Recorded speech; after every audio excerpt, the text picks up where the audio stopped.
to another episode of This Week at River Ridge. This week's topics include the Veterans Day ceremony, the high school play last week, and the assembly today. Veterans Day was on Tuesday. There was a Veterans Day ceremony held in Elizabeth. At this ceremony, there were speeches given by some veterans, and there are also songs sang by the students of River Ridge Choir. Thank you to everyone who attended, and a big thanks to all the veterans for your service. Last week was the high school play, the Hanover Baskervilles. After a long 2 months of practice, it was definitely a success.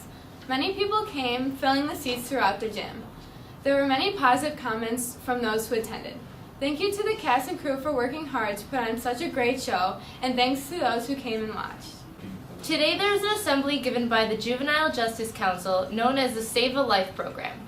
This assembly will begin at 1 p.m. to the end of the day. Keeping it a surprise, there is not much information about what's going to happen. Hope you enjoy it. Now here's to Dale with the weather. Thanks, girls. Today the high is 31 and a low of 17. Tomorrow the high will be 37 with a low of 21 and a 30% chance of snow in the evening. Sunday the high will be 30 and a low of 17 with a 30% chance of snow in the morning hours. Monday there will be a high of 29 and a low of 15. Thanks, Dale. Now here's to Nicole, Molly, and Garrison with the sports. Thanks, girls. Once again, there were no basketball games this week for either girls or boys.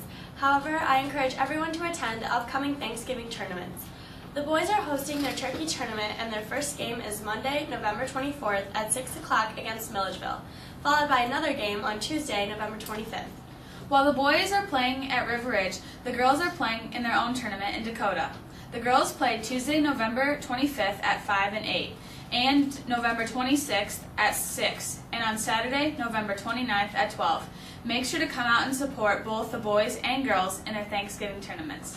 There were no interviews done about girls basketball this week due to the fact that the girls were busy practicing hard, preparing for their first game on Tuesday. But Garrison was able to catch a few minutes of a couple basketball boys' time to ask them a couple questions. Hi, I'm here with Brendan Dauphin and Alex Claypack, and we're going to talk about this upcoming season.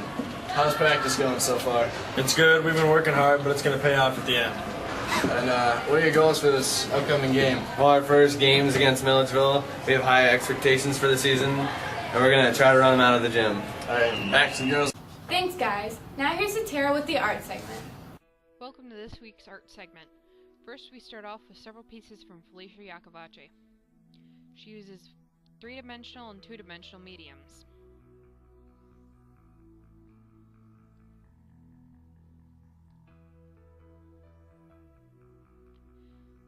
Then we have some 2D pieces from Lindsay Turner, which feature an interesting array of matte jobs.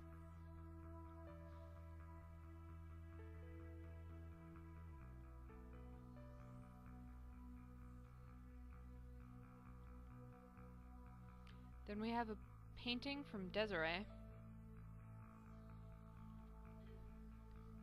and what appears to be a digital piece. We wrap up with a couple works from Marissa.